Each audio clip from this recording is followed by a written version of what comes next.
Hello, Laura. Hello, Steph. Happy post solstice. Happy almost July. Yes. Oh my gosh. I cannot believe the year is almost halfway over, and we have a lot to cover today. We are going to dive into the astrology of July, everything you need to know for your zodiac sign, the exciting dates, the scary dates, and everything in between. Mhm. But first, Laura, why don't you tell us what do you have going on in your world? I am finally leading a how to manifest workshop on. It's not exactly the day that Venus goes retrograde, it's the day after on July 23rd because my book is a 40-day journey. And I thought, wow, how synchronistic is this? Because I wrote the bulk of my book during the Venus retrograde in Capricorn that happened at the end of 2021 to 2022. And that was such a life changing Venus retrograde for me personally because it was conjunct Pluto. And it was just like very deep and healing. And it was all about self worth because it was transiting my second house. But anyway, I mentioned that in the book that I wrote this during Venus retrograde. And then it's almost like now, during this retrograde in Leo, I wanted to lead people through this journey because ultimately Venus retrogrades are really about reflections of our value and our worth and what's important to us. So that's starting off on Sunday, July 22nd, 23rd for 40 days. And if you want to learn more about that, you can head to the link that will link somewhere on this show. And yeah, I'm super excited because it's something that I've always wanted to lead people through. I just didn't know how to do the format, but Mhm. I I did it in a way where we would meet for 6 Sundays and the last day, which is August 31st. Because 40 days, if you don't know, is also a very spiritual amount of time. It's referenced in the Bible, it's referenced in other spiritual texts of the time it takes for somebody to break a habit and create new ones. So that's what's going on with me. Fun retrograde summer. Oh my gosh. No, there's no more synchronistic of a time to do that, especially since you wrote this body of work during a Venus retrograde. You are so intimately familiar with that energy. I think that's such a powerful time to lead people through this type of manifestation work.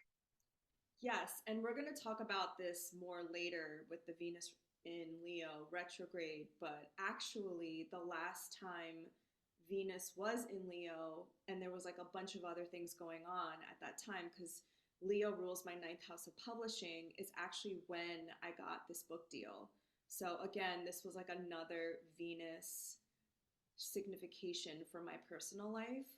Mhm. So yeah, it was a big deal. And 2 years later, we're back here finishing up this story. So Oh, yeah, chills. I love to hear it. And people can catch you on your podcast as well. Do you want to tell them a little bit about yes. that? My podcast is called Awaken and Align, and it's all about spirituality and collective liberation through the format of storytelling. So I interview people that honestly I just like meet or find on Instagram or TikTok, and I slide into their DMs because something about their work and their story resonates with me and what's going on in the cultural zeitgeist. So I asked them about their origin story, how they came to what they're currently doing, and it has some theme around spirituality or activism or magic. Mhm. Um, and it tends to be the stuff that I'm interested in personally or what's going on at the time. So I try to have a new episode every Wednesday, as you know, is ruled by Mercury. But now going into my fifth year of podcasting, I've Oh been my God. more into like seasons so that I have a little break. Yes. Yes. Rest is so important. And that's kind of how, I mean, we connected. Yes. I Yeah. asked you to be on my podcast in 2020, I think. Yeah. Like And drama. I was Yeah. terrified. It was my first podcast. Really? Yeah, I used to tell people I was like, I'd rather die than be on a podcast or ever have a podcast. I'm so terrified of speaking publicly. And look at us now. I know. Look at you now. I remember you mentioning, well, you definitely told me you had a Virgo moon and that you were nervous about showing up, but this was something that you wanted to do in the future. And look at you, you have a podcast now. So do you I want do. to tell us about what's going on with you? Yes, yes. And thank you for cracking and popping my podcast cherry I because have that effect on people. Just like come come face your fears with me. yes, yes. It's all your encouraging fire placements. But yeah, I have a daily podcast, Daily Horoscope for your zodiac sign with Stephanie Campos, moi. And you can catch your daily horoscope there and also the astrology of the day. And I also release bonus episodes with interesting guests and just some of my personal musings because I want to share about things that are important in the Mhm. world. And you have a book coming out as well. And I have a book coming out, Seasons of the Zodiac, Love, Magic, and Manifestation throughout the astrological year. And it is available now for pre-order. And the pre-order phase is like the most important and like the most pressure during the book creation process. So every pre-order counts. And it's essentially, I've come to realize a collection of the various ways that I've changed my life and manifested and co-created my dream life, but through the lens of the zodiac seasons. So I kind of highlight different activities that you can do to um, change your relationship with your intuition and with manifestation and your nervous system based on the zodiac seasons that we're moving through. And there's spells and rituals and all kinds of good shit in there for everyone. So up my alley. So exciting. And it comes out in October, right? It's a little Scorpio baby, yes. Oh, so cute. Yeah, yeah. But without further ado, should you want to wrap up June? Should we give some June reflections before we dive into July? Yes, June was, well, we titled it like a pivotal month of change, and I think every month seems like that. But what I noticed and what we've been kind of commiserating on about June was like how much water energy there was. Mm-hmm. And obviously, because Saturn in Pisces, Neptune in Pisces, and then Saturn going in its retrograde, and then now we're in Cancer season, it just seemed like the element of water and the spirit of water was like, hello, I'm here Yes. out for vengeance. Yes. The ocean and the orcas are fighting back, and I'm living for it.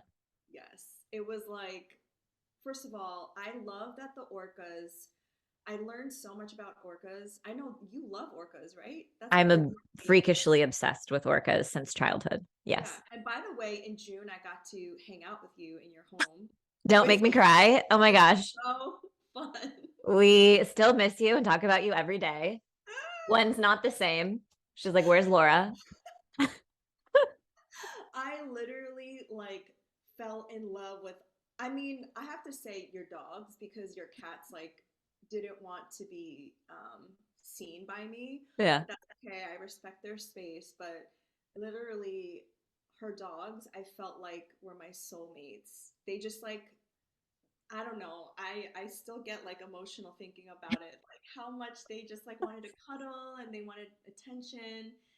And that was like the highlight of June for me personally, was getting to spend time with you and getting to meet your husband. I'm literally crying. This is cancer season coming to life. It was so amazing. And like we looked at the synastry between you and the little pups, and it was just like out of this world. Like you Yeah, were all meant to be just love together. on each other. So it was truly like my highlight as well. I had It so was the much fun. highlight. Yeah. Yeah, and I think I might have said this to you in like a drunken, like emotional mess one night, but I feel like also spending time with Joey, who is Stephanie's husband, really helped heal a lot of the limiting beliefs I had around like cis hetero white men because, one of the big like beliefs I'm trying to heal is that all of them are trash. Hmm. And I'm being proven by the universe and the people that I surround myself with that that's not entirely true.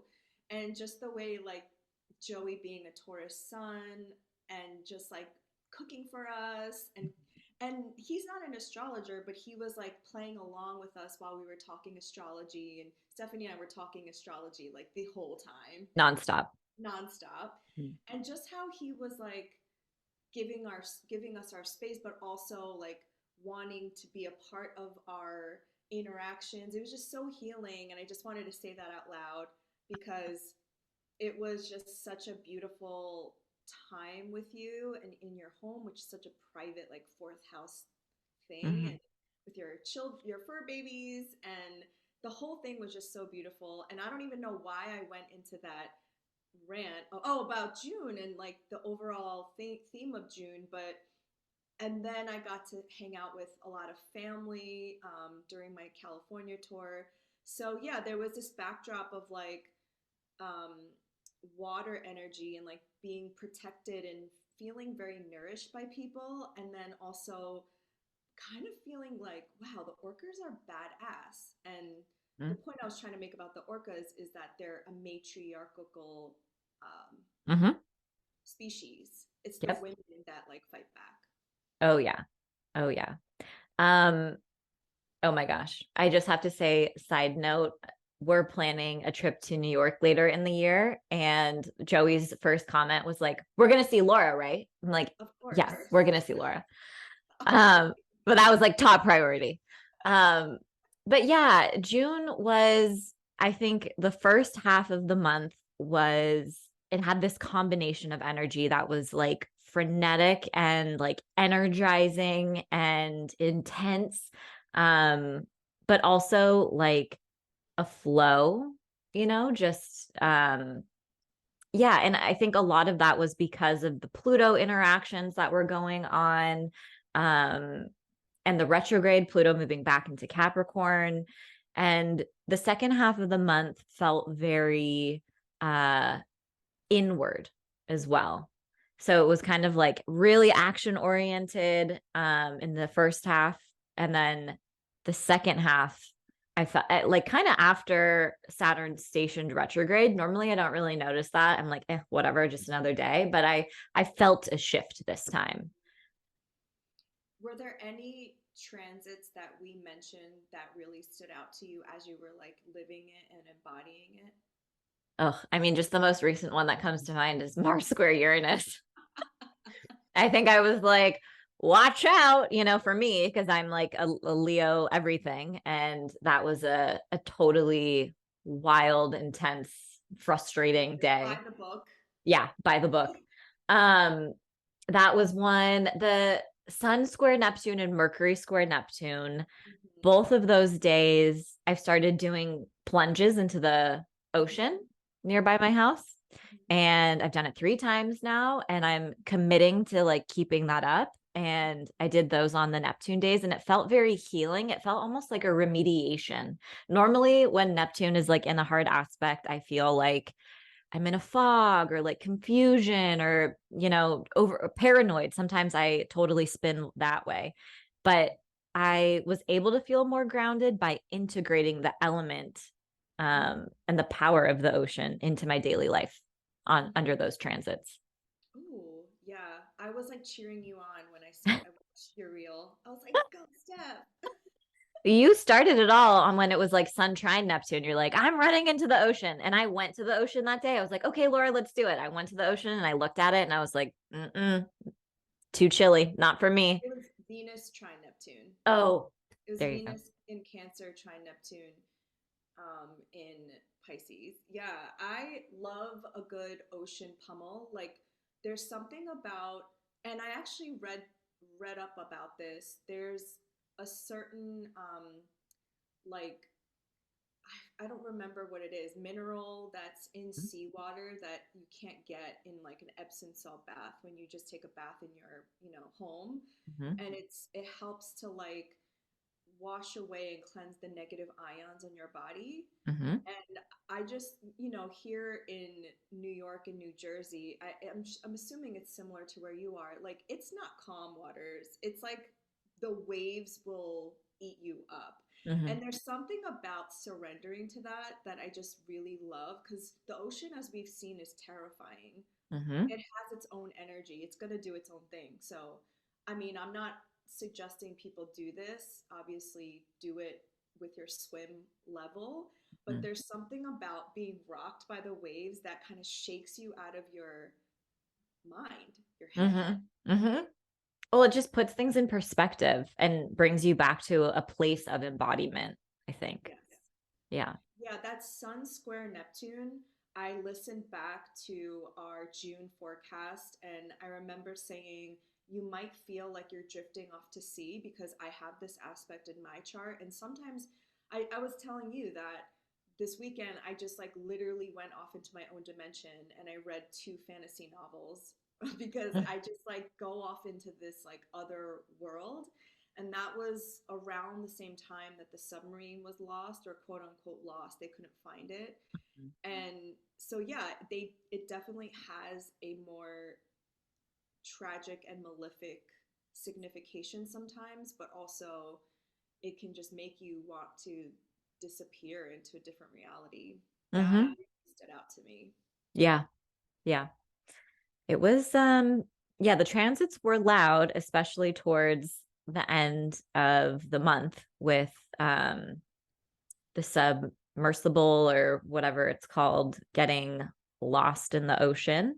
Um and I think Saturn in Pisces has been especially loud in terms of like honoring its boundaries, protecting the ocean. And I also, Saturn is a planet of karma. And I think of the Navy, which is an organization around water, right?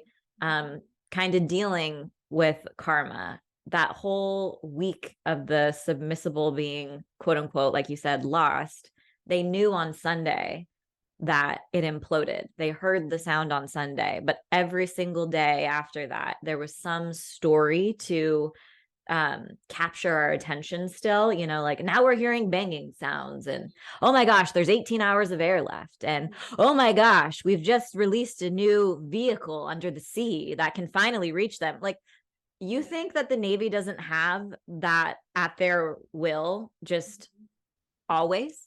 Anyways, I'm getting sidetracked, but It's not a sidetrack. There was such a huge juxtaposition with what was going on with the submissible. Am I even pronouncing that right? And even the refugees yes, at, it was a off, distraction. yeah, off the coast of Greece, and people and migrants and people who were drowning, and Mm-hmm. nobody was saving them. Mm-hmm. Meanwhile, all the coast guards from all these countries were trying to find five billionaires. And then also, um, I sent you that article recently about SCOTUS like not protecting the waters of the indigenous people, the one that Mm-hmm. just happened this week. So yeah, it's like very Neptunian, like let me distract you with this illusion that we're trying to find these people. And Mm-hmm. but in the meantime, we're doing all this bad stuff. It felt very Seven of Swords, like we're getting away with this stuff while all of you are distracted by, there was major news stories that week Mhm. that just flew under the radar because everyone was so obsessed with like, are they still breathing? They only have 2 hours left of air. No, they don't. They exploded days ago. And the karma thing was so loud because let's just think about the people who actually couldn't leave the Titanic when it was sinking. It was like the second class ticket Mm-hmm. holders. The people who were able to get off were the women and children in first class. So the people at the bottom of the ocean and their spirits were, poor people. And That's mhm. so billionaires, out of their curiosity, going to see something that's literally a grave site, it just Mhm. felt very karmic to me. And that, I mean, when they kept talking about banging, I was like, yeah, you're hearing spirits. at the bottom of the ocean. Like that's what the banging is. It's not people in a submarine making Yeah. it. But anywho, June was a wild ride. Yeah. And what about July? What are your first impressions?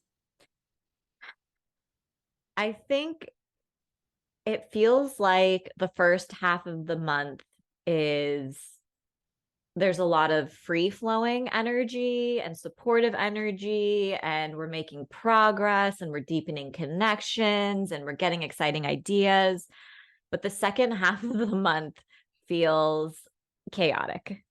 And once the nodes shift, so the nodes of fate and destiny are what determine where we experience eclipses in our life, which determine the fated endings and beginnings that take place in our life for 18 months. Once it's a big deal when they change signs. And once they shift right away, Pluto, the planet of the underworld, death, destruction, purging, catharsis, transformation, will be forming a square with the nodes. And that's an incredibly fated aspect. Then a couple of days later, we've got, I mean, we'll get into all of it, but Venus station retrograde. The second half of the month feels like, I would just say, use the first half of the month to kind of solidify a supportive routine for yourself because we're going to be tested, I would say, later on. Mm-hmm. How about you? Yeah, first of all, I just want to make a note about Cancer. Like the energy of Cancer to me feels like protection, but having to protect yourself and being a little bit more like secluded in a way. Mm-hmm. There's like no other sign than Cancer that scares me actually, and that's coming from an Aries. Ooh. Cancers to me are mean and Uh, very blunt. mm-hmm. Because, like, I think there's this misconception because cancers are water signs, they're ruled by the moon, and they're emotional.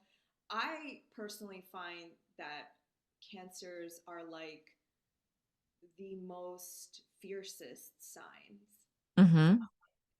And so the energy of Cancer, and maybe I'm just projecting too because it's in my eighth house, it's this energy of like, I have to share what I only want to share with people that I only care about and not like overextend myself like we did in Gemini season. Mm-hmm. And then, like you said, Leo season seems a little more spicy this year. Mm. Yeah, that's a sweet way to say it.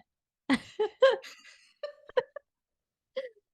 Definitely. Summer feels, and again, we don't know until these kind of play out and we just live it. But just looking at all of the aspects and the oppositions, it just seems like, and the squares, it just seems like, um, you know, either you're going to have a lot of hot sex or you're going to be fighting.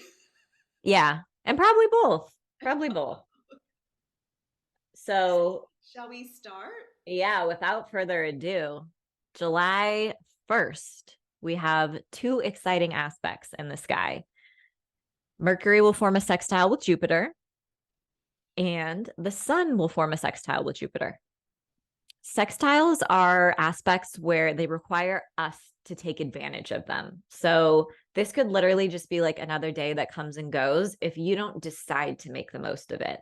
Um, Mercury and Jupiter is supportive and encouraging conversation, a great day to get on the same page with people in your relationships or like sending a contract.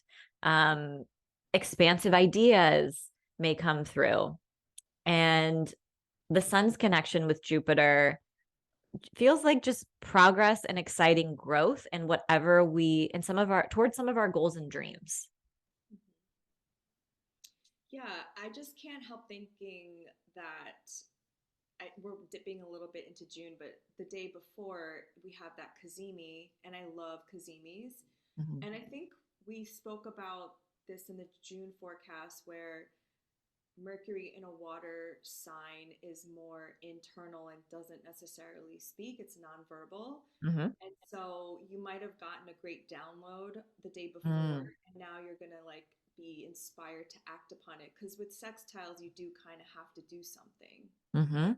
I love that. Yeah, that's a great lead into it.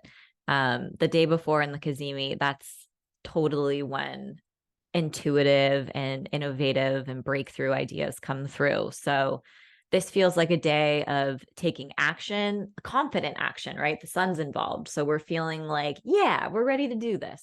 Mm-hmm. Yeah, and Cancer is a cardinal sign, so it wants to take action in some Mm-hmm. way. Mm-hmm. Yeah, I like that. That's really sweet. And also, I noticed there's so much water and earth energy in the air, which in the sky, which, as somebody who's mostly fire and air dominant, feels different. It feels like the earth will give a lot of grounding and the water will give a lot of flow. It's a lot of feminine energy. So that's another thing I wanted to point out. Yeah, it makes me feel like integrating and embodying our emotions, Ooh, having them pass through us and just being able to witness them and kind of move on. perfect. July 2nd, Venus in Leo square Uranus in Taurus. Okay. I want all my Taurus, Leo, Scorpio, and Aquarius placements to listen up. So if you have a rising sign or important personal planets, especially between the degrees of 15 and 25 degrees, you're going to feel this the most intensely. Um, Last time Venus formed a square with Uranus, I put a picture of my butt on the internet. Venus is the planet of aesthetics and harmony and our relationships and our values. And Uranus likes to go against the grain and do something unconventional.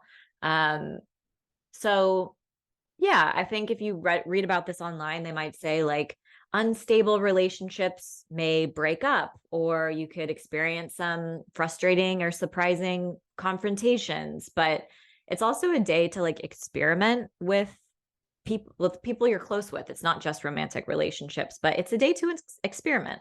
Mhm. Also, just a caveat, like this is happening. Leo is your ascendant. Leo is your rising sign. It's your first house. Is your body, and Taurus is your 10th house. So like, she's giving an example of how she used it in her personal chart, but like, it doesn't have to be the same thing. But it's something maybe shocking and something that you wouldn't necessarily do, right? Yes. And because they're happening in your angular houses, it seems like a bigger deal Mm-hmm. than, let's say, I don't know, like I have Leo in my ninth and Taurus is my sixth, and I was telling Stephanie that the Mars in Leo square Uranus and Taurus was kind of like me just nerding out about astrology and reading and researching, but Yes. it interrupted my normal pattern, because I was really going down some wormholes. But it was something that, again, I got excited about because, and maybe that's the Uranus signature, because I was like reignited again for my Mm. passion for this topic. Mm-hmm. Yes, absolutely. You don't have to put your butt on the internet, but we'll preface it with that. But I love what you said, an interruption of your regular pattern and routine. This is a day where your plans are not going to go according to what you had thought. Your schedule might experience some shakeups.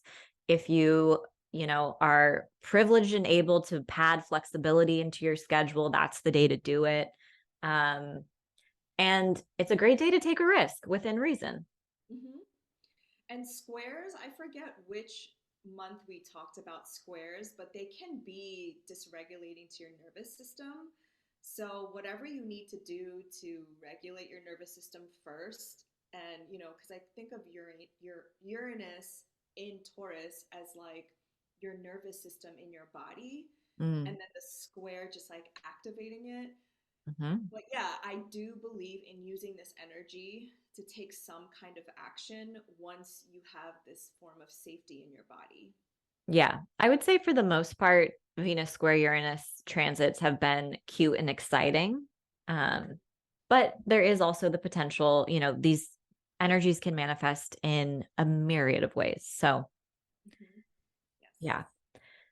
And like you mentioned, Mars square Uranus. Take a look back to June 26th, because whatever was going on in your life around that time, this may be a day where some similar topics and themes come back up for revision and kind of to complete out that storyline. In a sweeter way. Yes, in a sweeter way. Definitely. Yeah, because Definitely. Venus is the ruler of Taurus. So Yes. I think it is a little sweeter.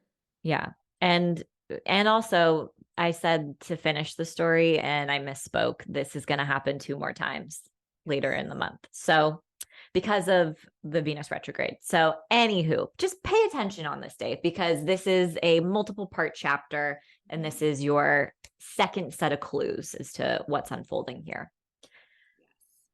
Then July 3rd, we have the full moon in Capricorn at 4:39 a.m. Pacific time, 7:39 a.m. Eastern time. Laura, what in the world do you think about this full moon? I absolutely love this full moon. Mm. And I don't say that about Capricorn stuff because Roasted. I know, I'm sorry. I do love the earth signs, but I earth is so like to me, and but I do love this because first of all it's happening at 11 degrees, so you want to look at like how big do you use your orb? I do 5 degrees on one side and 5 degree on the other, usually. But with the moon, you can go up to 10 or 12. So, Okay, I do like 6. mhm. So like 5 to 17 degrees of Capricorn. Just look if you have placements around there. Because it's a full moon, look at your Cancer placement as well. But I really love this because the moon is trying to Jupiter in Taurus and it's sextile to Saturn, which is the ruler of this full moon. I just think it's super supportive, and what you said about the earth and the water, it's like being able to fully embody something. And you know Pluto just went back into Capricorn at 29 degrees, so it's not exactly conjunct but it's co-present there.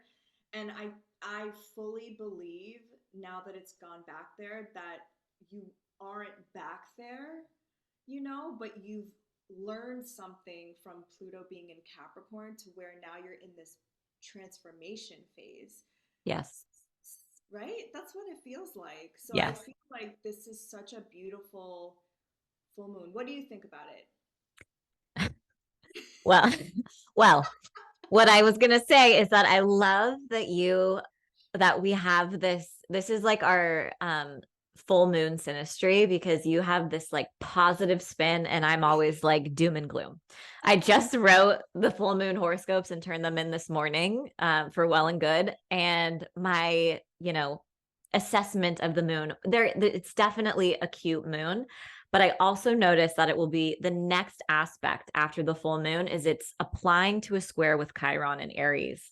Mm-hmm. But I think that that's actually a good thing. So hear me out. So Chiron's the wounded healer, and it illuminates our deepest pain, woundings from the past, but also kind of like our healing journey. So I think this full moon will illuminate some of our triggers. And the full moon in Capricorn is about our relationship with the future and the past, about the legacy we want to leave behind and what we want to create in the world. And I think whatever triggers are illuminated for us is a blessing and a gift to show us what's holding us back. In what way are we still engaging with this pattern and this wound? And how can we clear it, accept it, surrender it, release it, so we can access our full potential? Mm-hmm. I actually heard from a couple of our listeners that that's what they like about us is because we have differing viewpoints. So that is an advantage of being a full moon, I have to say. We cover all the ground. Yeah, but it's also just interesting to see what you see that is also a part of this story. And I 100% agree because also what you touched upon about Cancer and Capricorn, it is about the past because the moon rules Cancer, and the moon holds our memories, and then Capricorn is ruled by Saturn, which is the past. So I do see, because I have the north and south node in these signs, that when it's triggered, it brings up stuff from the past and our Mm-hmm. memories. Mm-hmm. And it's very triggering sometimes, especially when you are in a place where you don't want to be and you're like, gosh, I just want to move forward. Mm-hmm. And Aries, Chiron and Aries being another cardinal like fire sign, it's like having the agency and having the power within yourself to change it, Mm-hmm. because yeah, we have to. Yeah. But it will also form a trine with Uranus. And that, so it feels almost like we go through this moment of, ugh, this you again, and then we meet Uranus and we feel ready to break free from something. We feel ready to try a new path forward. And it ends on that kind of like uplifting note. I also think it's very important that what you mentioned about this is our first major lunation since Pluto re-entered Capricorn. And I felt like that immediately, kind of what you were saying about now we're in the transformation phase. Once Pluto re-entered Capricorn and moved back into my sixth, I had that feeling of, oh, you again, this Yeah. kind of feeling again. But I felt empowered. I was like, not today, Satan. Yes. Today, like this is how I'm dealing with it now, And Yes. so I think to your point, this is going to illuminate part of our personal final Pluto and Capricorn agenda. I had the same, literally the same saying. I said, not today, Satan. I was like, 15 years of you, I'm done. Yes. Yes. Yeah. Yes. Yeah, I do think, I mean, obviously, again, please check your own natal chart if you know how Mhm. to read this, because everybody is going to experience this in a different way, in a different area of your life.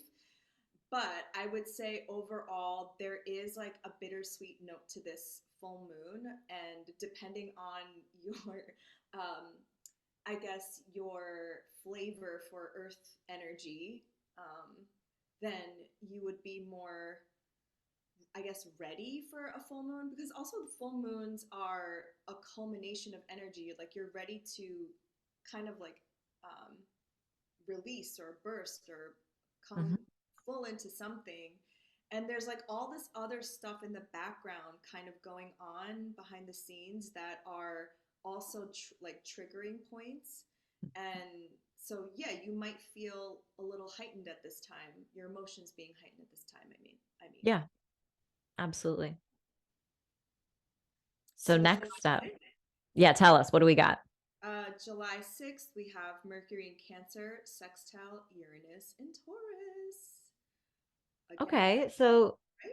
No? yeah, this is cute. This feels like Mercury and Uranus are the combination feels again kind of like switching up your daily routine, trying something new, um, coming up with new ideas, expanding your mind, your intuition. When I think of these, I consider both of these planets to be very like intuitive. And when they meet, uh, yeah, intuitive downloads could come through. So that's like when you wake up that morning, I would right away ask for signs from your spirit team and your ancestors. Be like, show me some synchronicities throughout the day when I need it the most.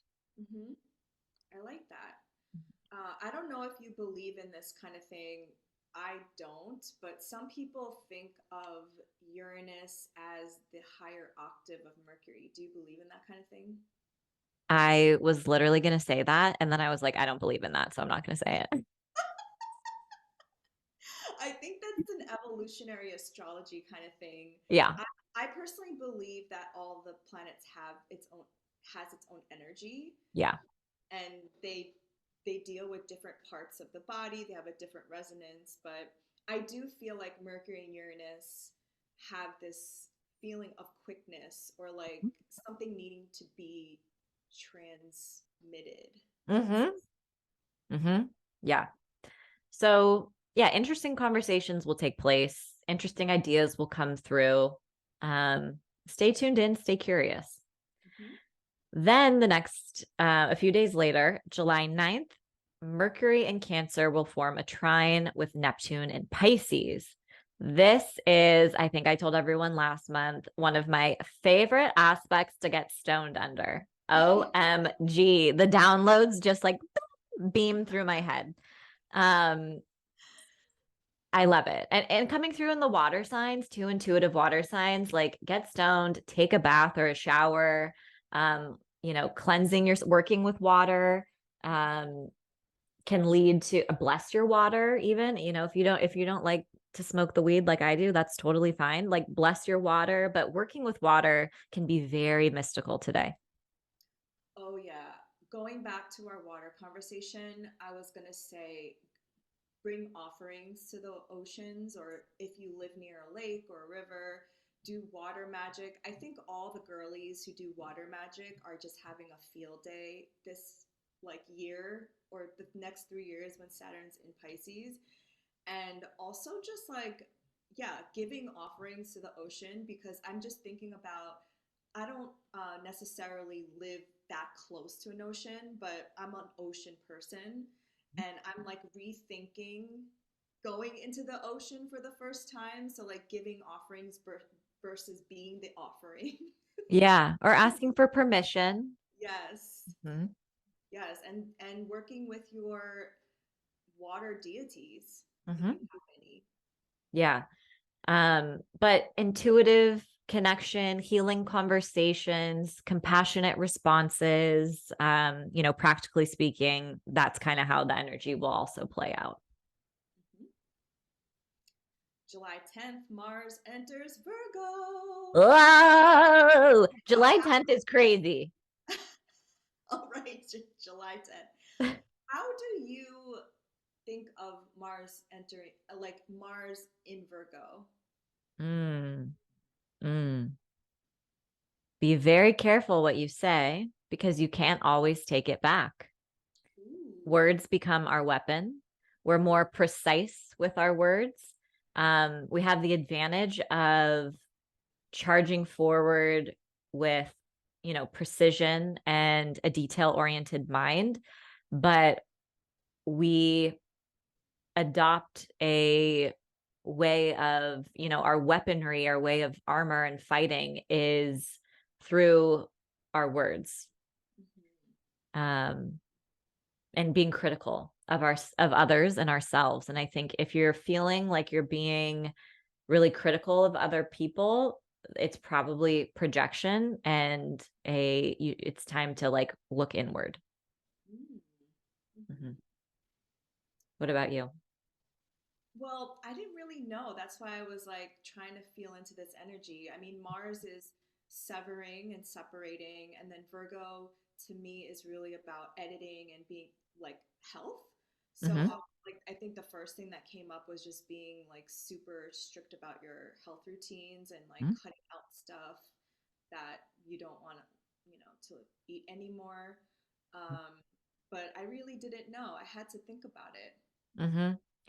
um I think something that is makes this Mars in Virgo transit more interesting is that in August Mercury in Virgo is going to station retrograde, and it's going to be tracing over the steps that Mars travels through. So once Mars enters Virgo, you're also getting clues to your personal Mercury retrograde story that's going to take place next month.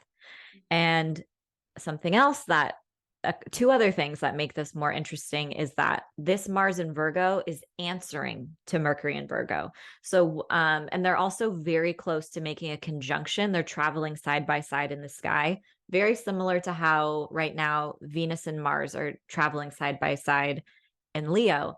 But Mercury is going to station retrograde right before it meets Mars. So there's this um in your Virgo house, there's going to be this wave of momentum, drive, and activity towards pursuing something, working towards something. But there will be next month a pause.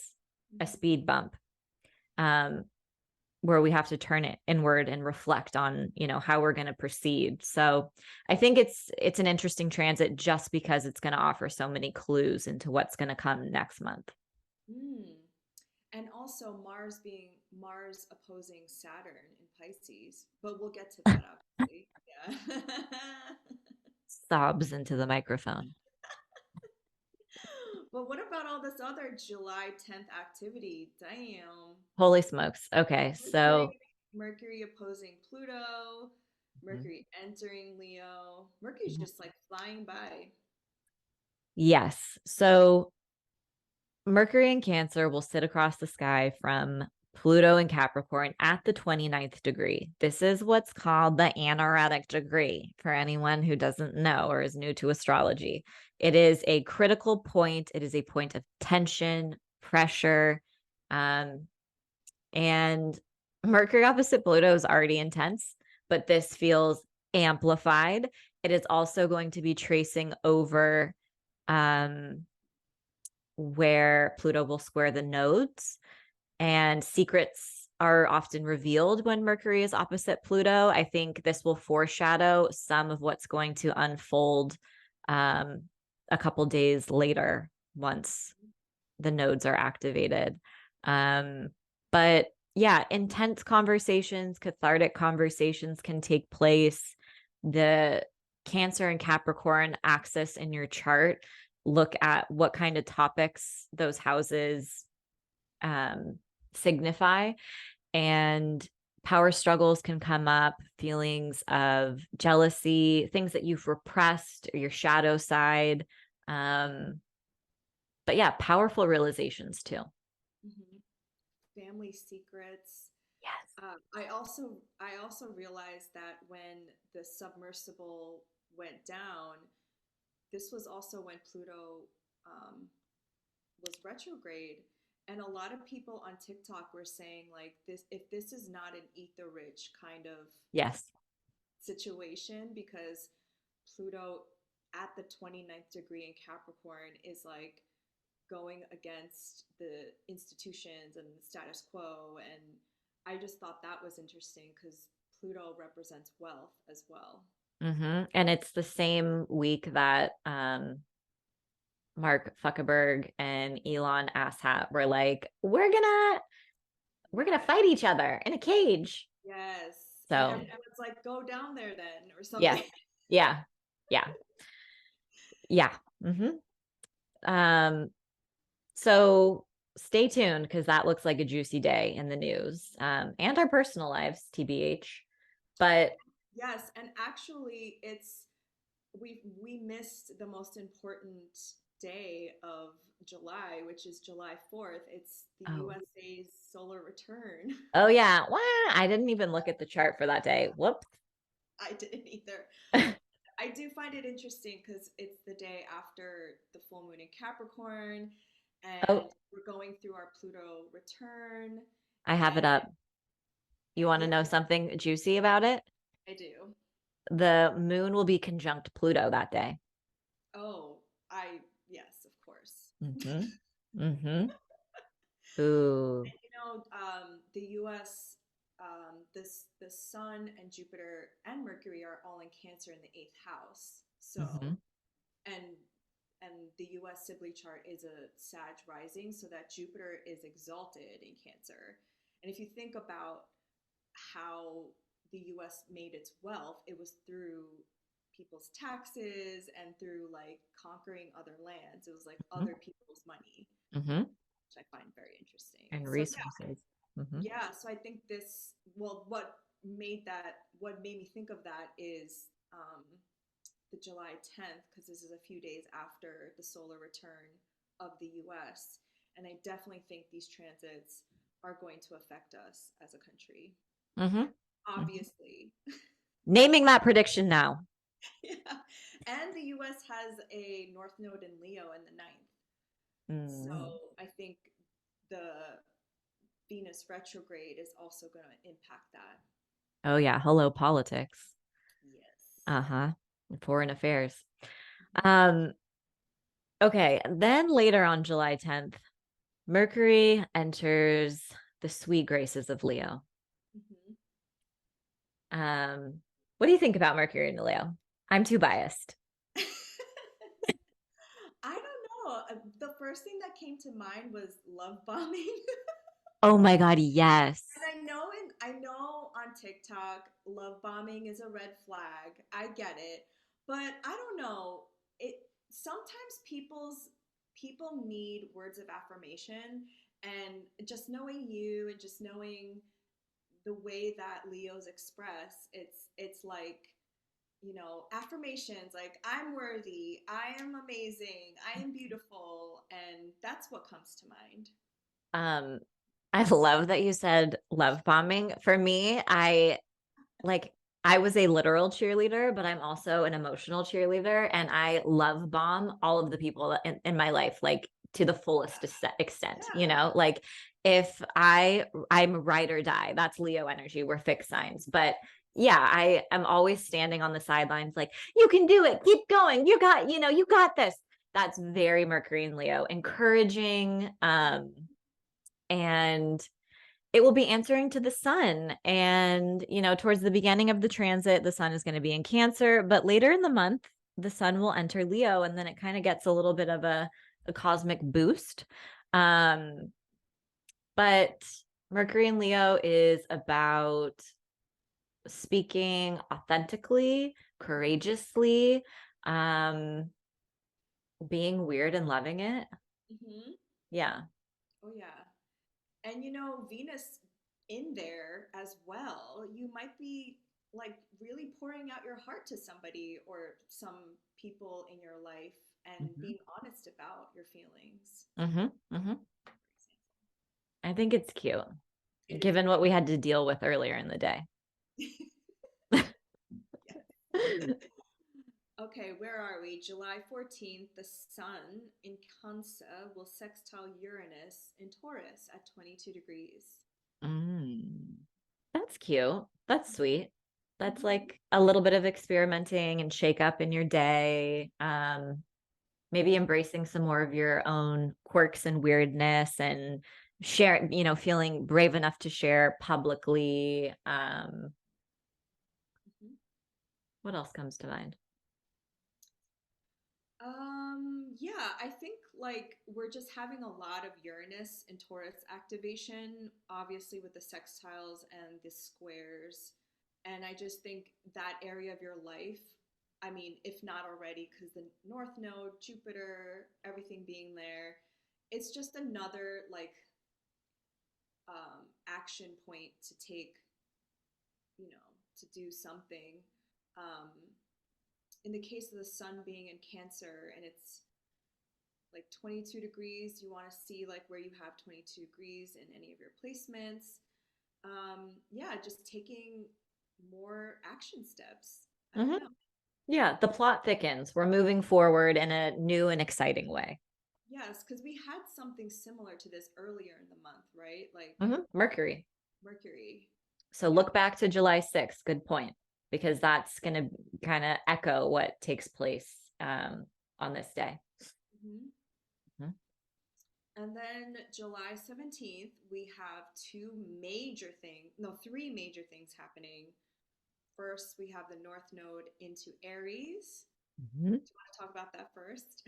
Yeah. So the North Node goes into Aries, the South Node goes into Libra, and the nodes of fate and destiny shift signs. So for the past 18 months, the North Node has been in Taurus, the South Node has been in Scorpio. So cardinal signs, you're up.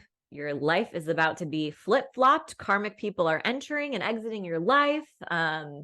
And eclipses are going to be taking place in the signs that impact you the most. But this can be, growing pains can be uncomfortable, but also super fucking epic and exciting. So, um, yeah, I think what makes the nodal shift the most intense is that, like, right away, it's going to form that square with Pluto in Capricorn.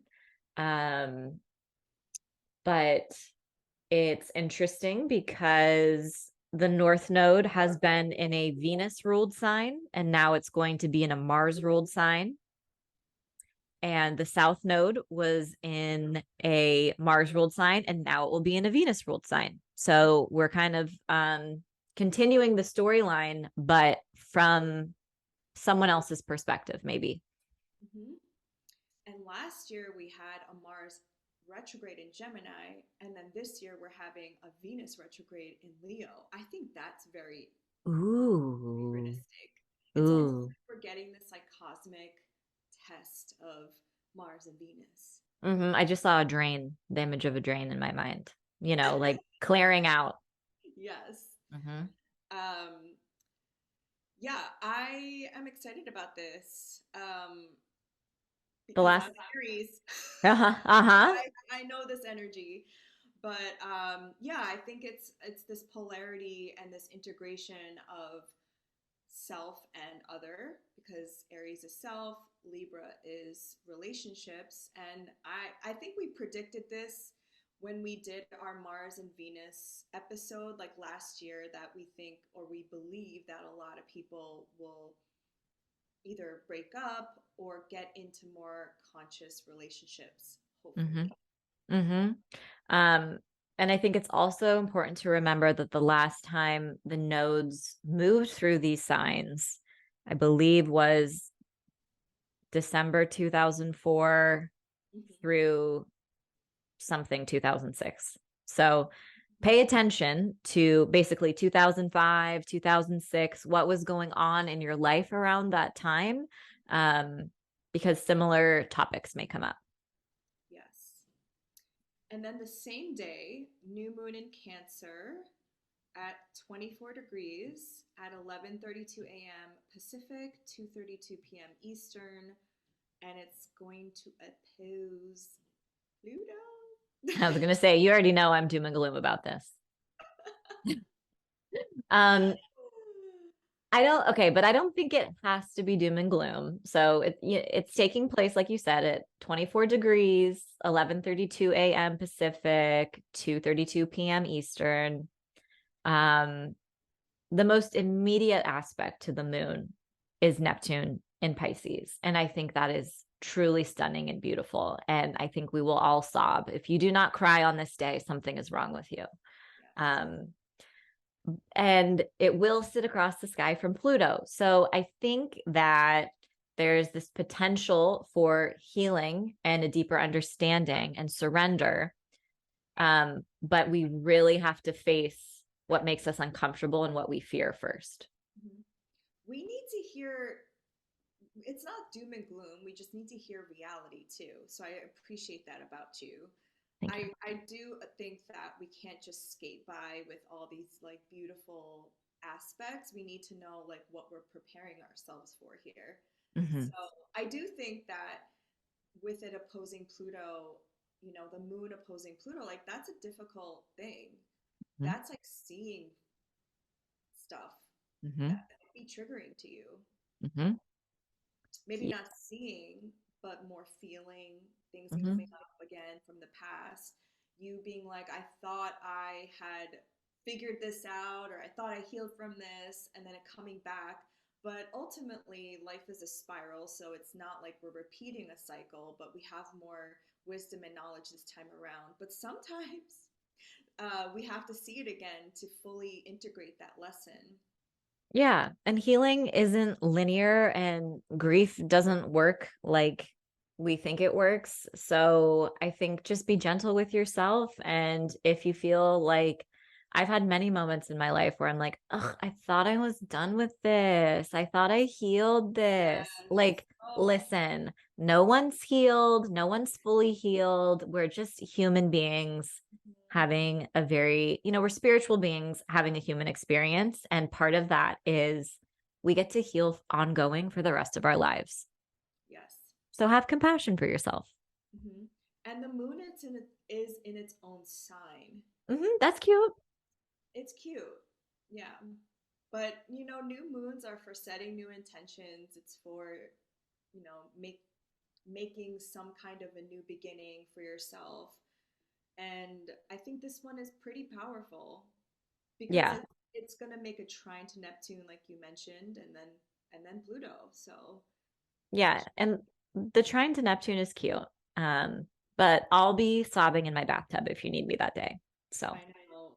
I mean, Cancer season is just an emotional time to begin with, but definitely this. mhm. And then the grand finale on July 17th, Mercury and Leo forms a square with Jupiter and Taurus at 12 degrees. Oh my God, I didn't realize it was at 12 degrees. My Yes. sun is at 11 degrees. Hello. Fun times. Ugh. Um, this is what do you think of this energy? I think that, well, Mercury and Jupiter are like about knowledge, right? It's about disseminating information. So Mhm. I don't know. I just see this as like if you want to use the square to take action and say something or deliver something, or I wouldn't use it necessarily to like launch something, maybe. Mm. But it just seems like big, bold energy. Like, I'm going to do this big thing. It's easy to bite off more than you can chew Yes. and to overpromise. And I would say look out for exaggerations.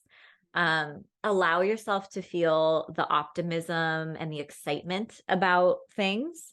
Um, but I'm notorious for this, and I'm sure it's my Leo stellium. And Joey was just telling me about this the other day. He's like, you wake up and you're like, I'm gonna do this, and I list off like thousands of things that I'm gonna do in an 12-hour period, right? And then the end of the day comes and I'm like, I only did three things. That is Mercury square Jupiter. So rein it in, do the things that are important, be Yeah. excited, but don't promise that you're going to get everything done because it's just not possible. Yeah. Overindulgence of like, um, also maybe like you said, promising too much than you Mhm. can chew, or saying too much, maybe word vomit. Well, funny that you speak of vomit because I was just going to say I'm totally like, I have been historically a nervous puker up until the last couple of years. I've gotten my nervous system regulated with tapping. Um, but that is an aspect that would make me puke. I'd be like, blah, So, if you are drinking, have water, have a meal. It could maybe be hangover energy. Hmm. Yeah. Or just have fun with it. Hmm. Hmm. Yeah. And then get an IV the next day. I've never done that, but I've always. never done that either. My sister does it all the time. Ugh. But yeah, also Jupiter and Taurus is just for me like spending a lot, like just Ooh. for indulging in food or Mm. buying stuff. And Mhm. Mercury is a planet of commerce, right? Yep. So just like overindulging in something. Hmm. Um, Yes. Yes. All of the above. Grandiose energy. mhm. Then July 20th, the sun in Cancer forms a trine with Neptune in Pisces. So nice. So sweet. I'm totally going to the beach that day and doing Jump an ocean dip. jump into the ocean or any body of water you can.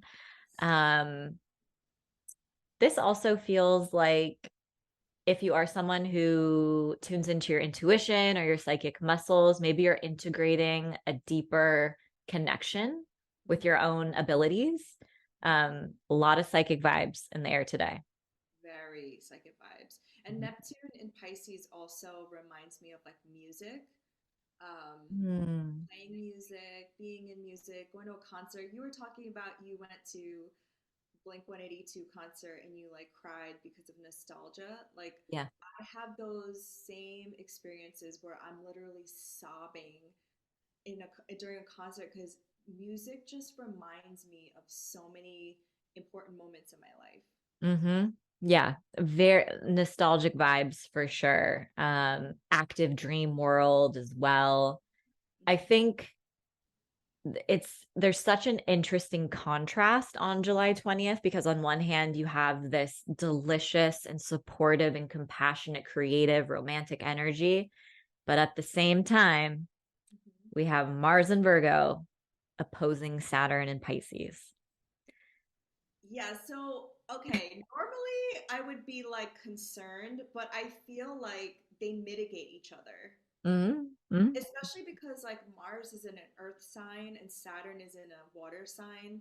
I Mm-hmm. feel like the edges are a little more softer than if it was like, something crazy. Like last year or 2021, I remember there was a Mars in Leo opposing Saturn in Aquarius. And I Mm-hmm. remember that being really hard and really crunchy. But I feel like this one, you can use it in a way where it's more like focused and beneficial. I'm Yes. and I want to hear your side of it because I'm optimistic. No, I think that in the most positive expression of these two planets meeting up would be to tunnel vision your focus on a goal or project and to patiently work for, move forward.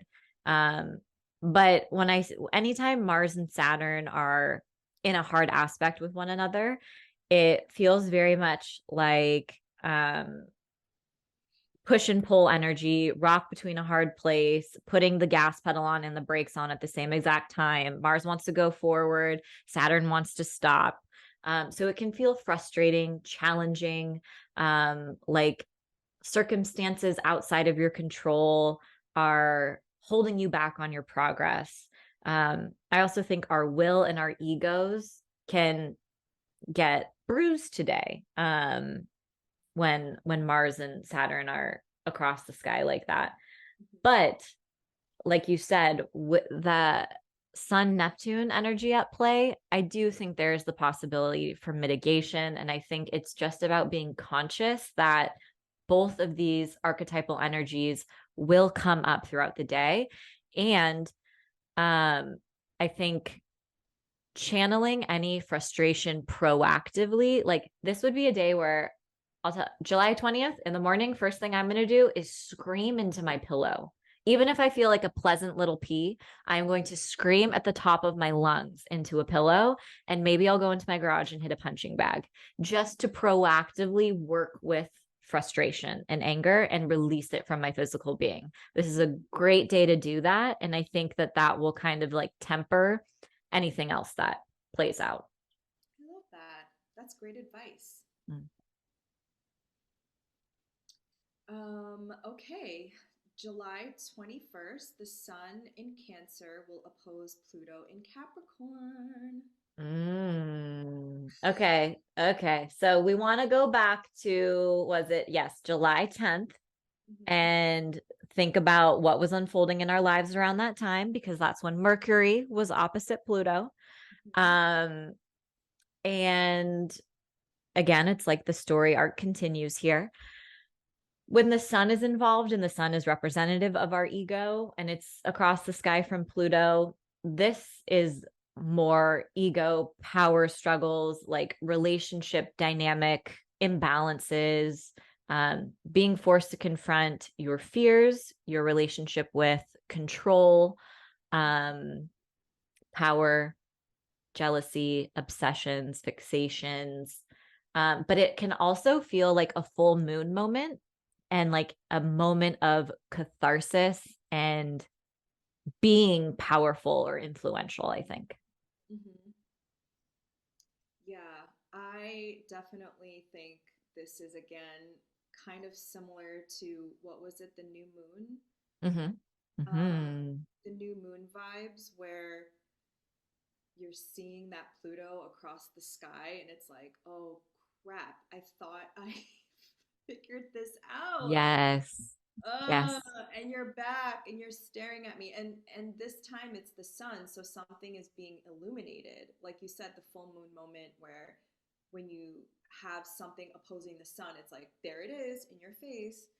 And gosh, with Cancer season, I feel like those oppositions to Pluto, it's like our final, maybe not our final because it's going to come back, you know, through the degrees of Capricorn.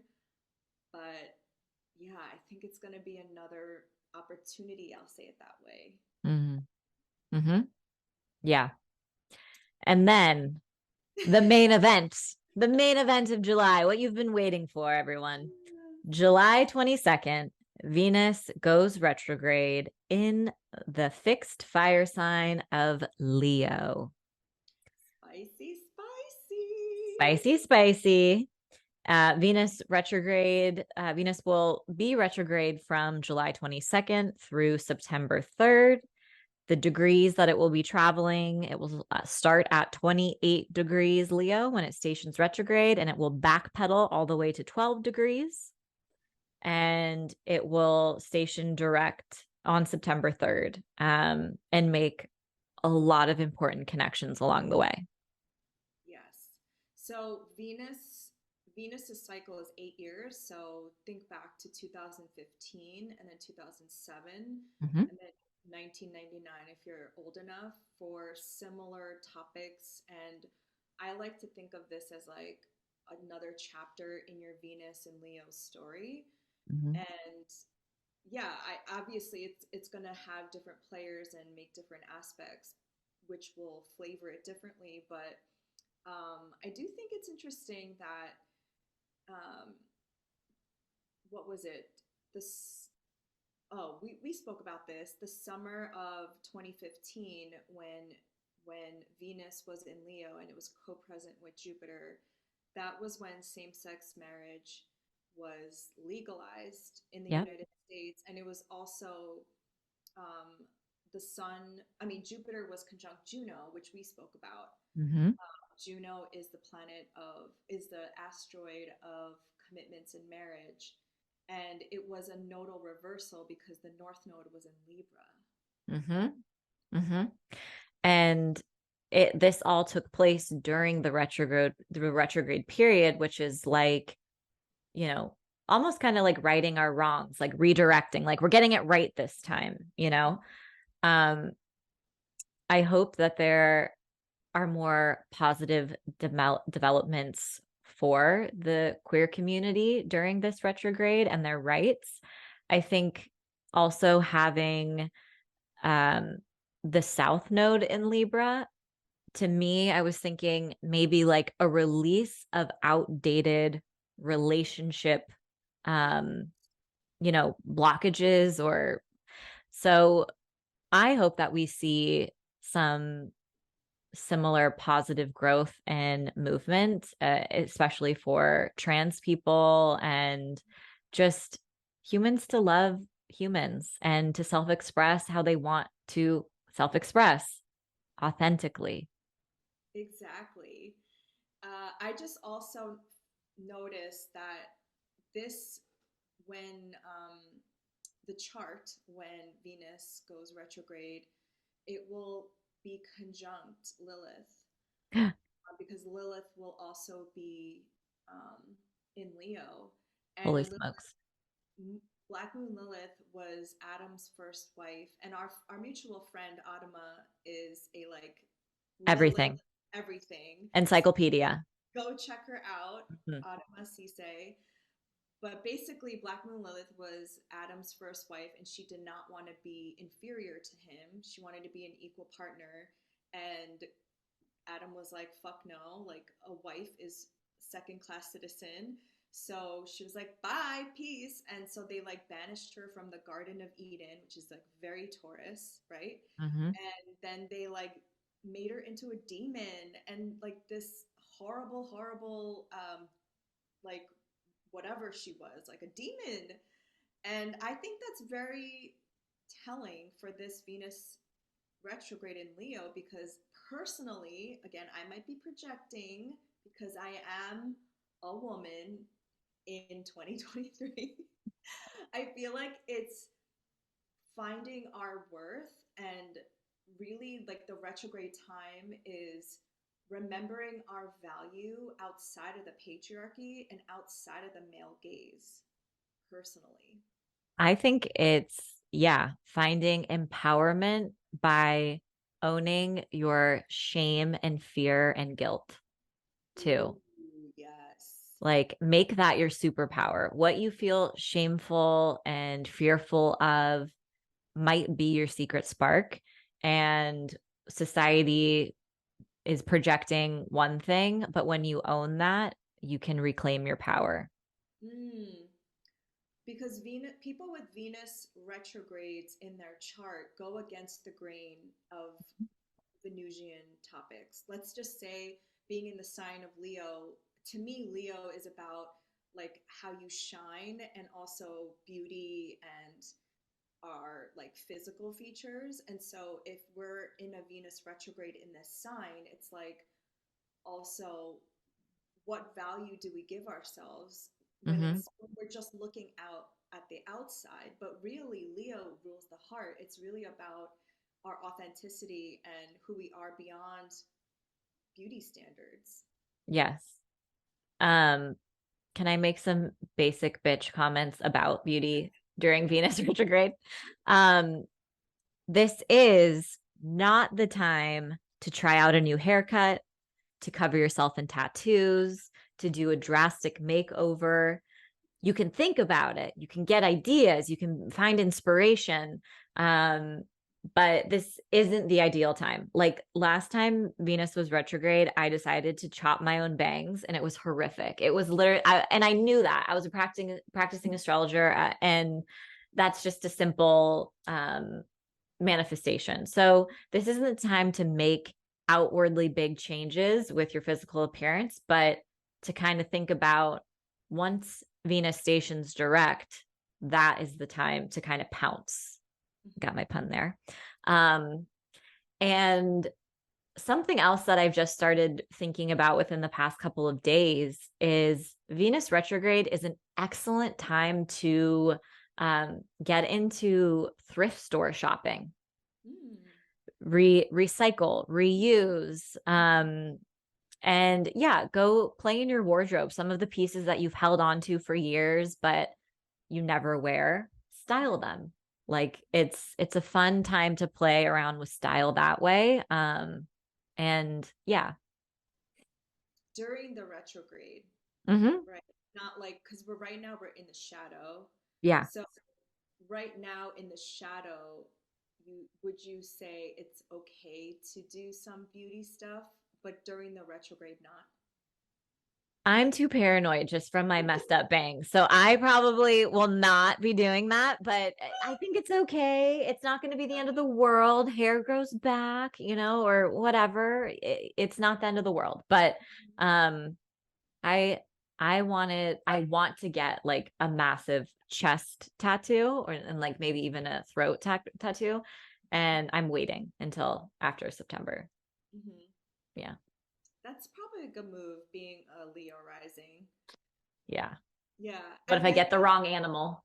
right. Yeah. I do think it's significant which house it's transiting for Yes. everybody personally, because for me, it's always been, I looked back at 2015, what I was doing during this Venus retrograde, and I was traveling throughout Europe with my friends, my girlfriends, like, hello, can Oh it my be God.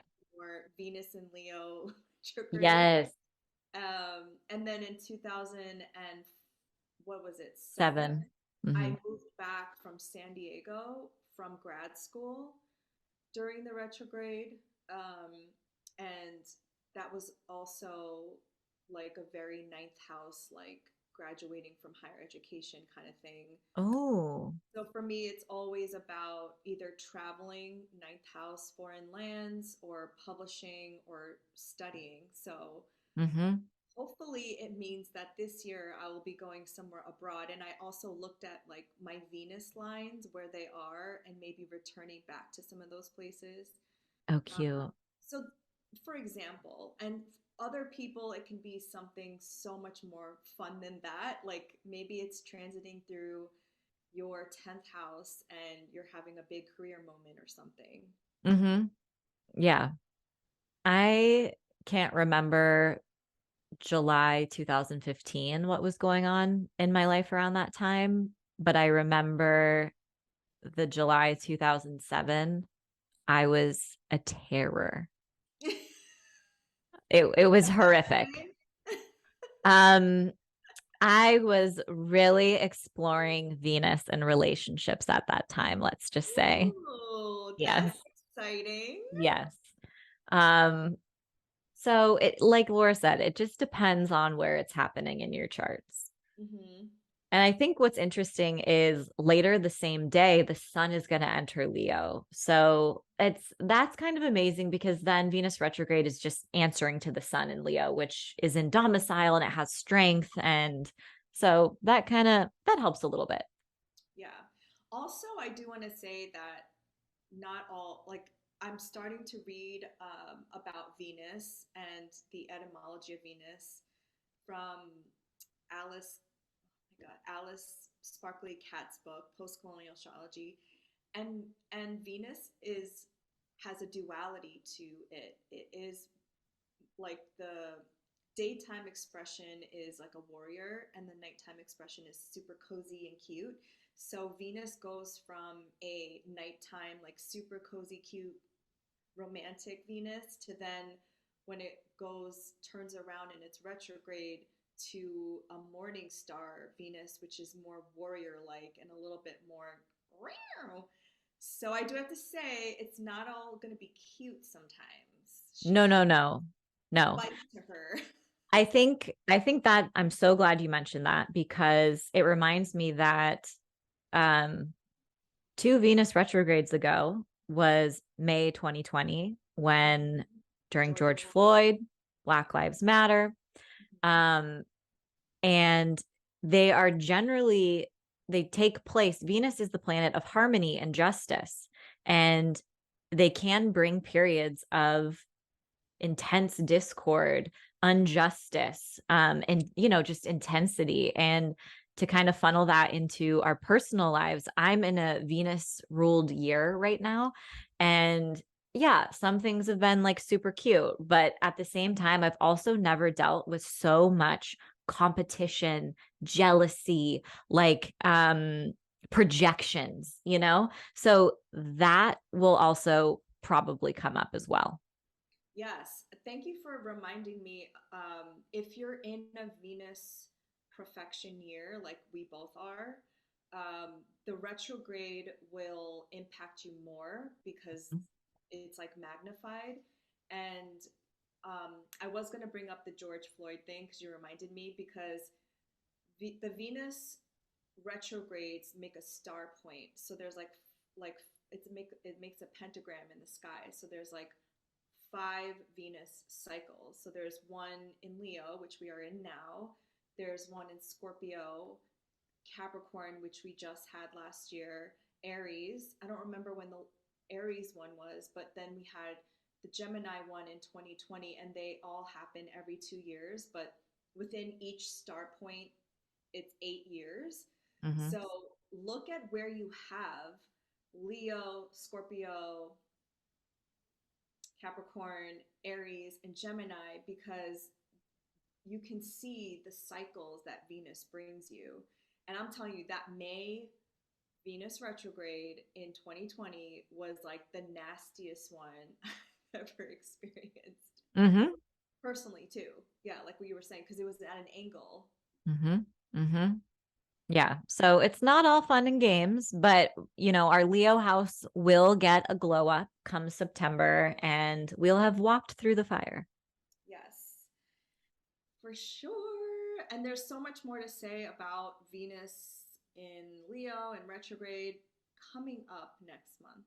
Yeah, I'm sure we're going to be talking about it more on our show. Yes. Yeah. So, shall we go to July 23rd?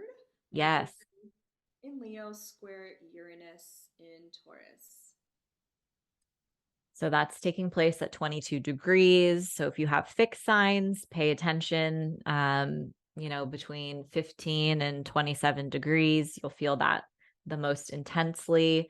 And it's also going to echo what took place on July 2nd and June 26th because Mars and Venus traced over this square with Uranus. So this is kind of like learning more information.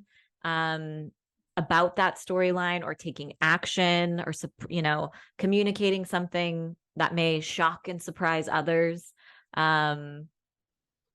Mm-hmm. Yeah, just another like Chaotic day. year. Another Yes. I think last month we recommended for the Mars square Uranus not to get like cosmetic procedures, and Mhm, a lot of people took our advice mhm. because somebody that I know wanted to get Botox, but then she listened to our episode and she's like, never mind. I do think like Mercury square Uranus is like a, be careful with car accidents. Mhm. Just to put it out there, I don't want to like fear monger, but with these like squares, you just never know. It's But just it's helpful in the sense of like, don't drive fast, like you yeah, can avoid never. having a car accident, like don't text while you're driving, like be proactive if you're in the car and transporting that day. It doesn't mean you're going to get in an accident, but it's just something to like be extra safe that day. Yes, Um, what I exactly. think is even more interesting about this aspect and July 23rd is this is the day that Pluto in Capricorn goes exact square the North Node and the South Node. So this is impacting the collective. There is shocking information that is revealed. There are, Uranus is the planet of upheaval and unexpected events, earthquakes, natural disasters, um, and Pluto at the bendings, which is when it's square the nodes, has been historically the only one I can think of is like such a fear mongering example, but the one of the times that Pluto in recent history formed a square to the nodes was the start of World War II, I think. Mhm. So not to say that we're headed for World War III under this transit, but some major world news and dynamics will be at play, no doubt. Yes. They're also, like you mentioned, the 29th degree is the anaretic degree. So Aries, Libra, Capricorn, cardinal signs being at 29 degrees, it's like, hello. And it's uh, yeah. It's going to teleport us back to April because we had a solar eclipse in Aries at 29 degrees. So now the node is tracing over that actual eclipse point for the first time. So um, some of those themes will come up as well. It totally, totally is. When I think about, do you have anything at your bendings? I love that it's called that, by the way. I know. I don't No, I don't think so. No. But Um, you're a resident bending queen. I Tell have us. Saturn at the bendings, Yeah. another malefic, thank you.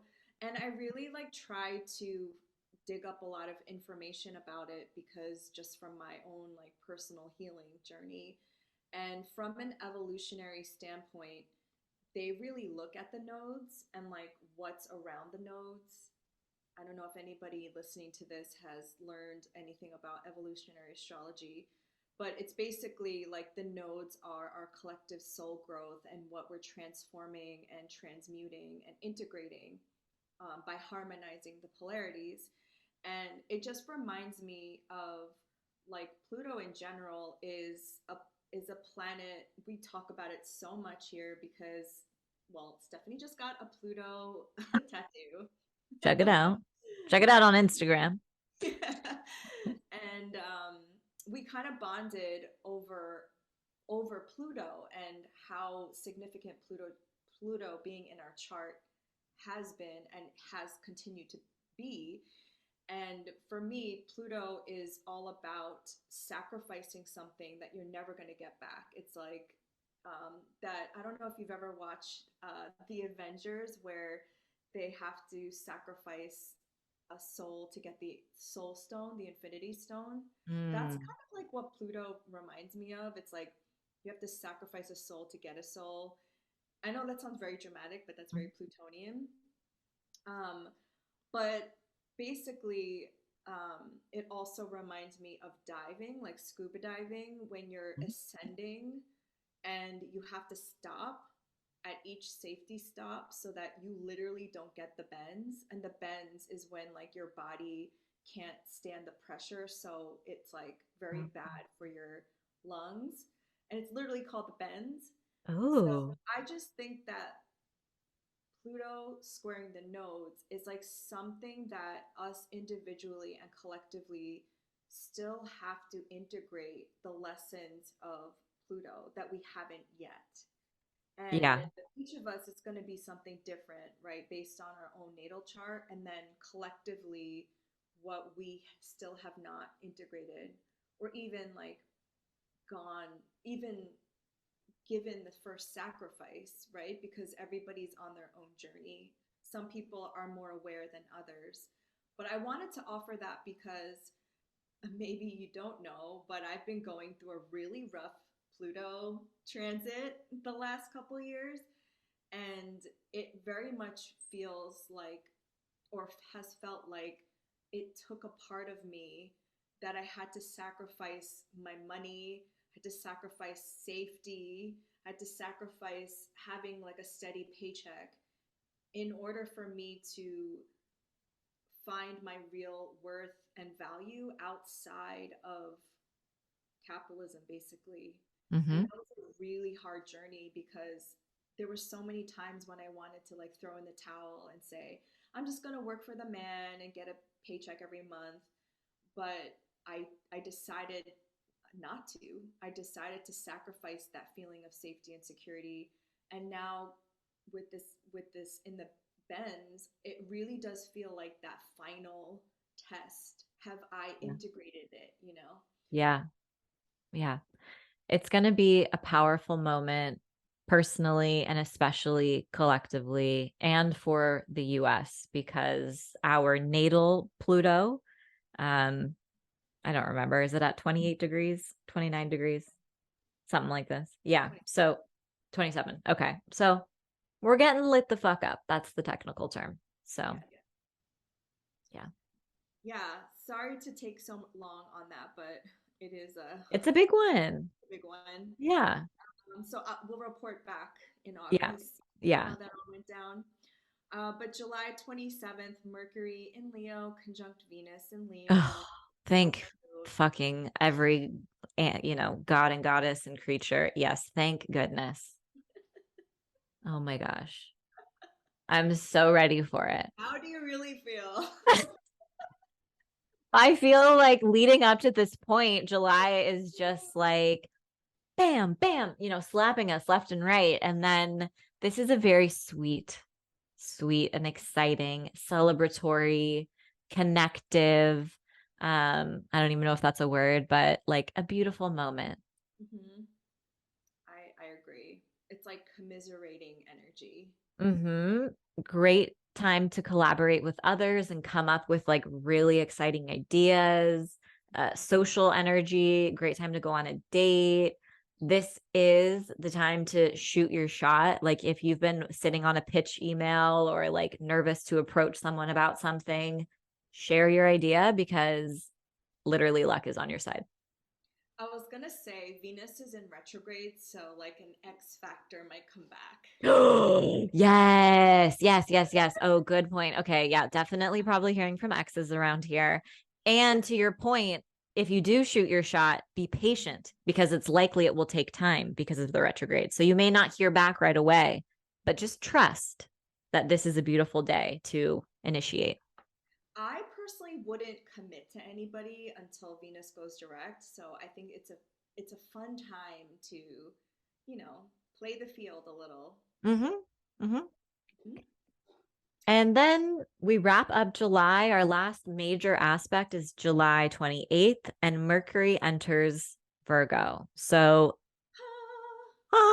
it's in domicile. Mercury's getting some strength. So the Mercury and Gemini houses in your chart, things are going to start to move more smoothly.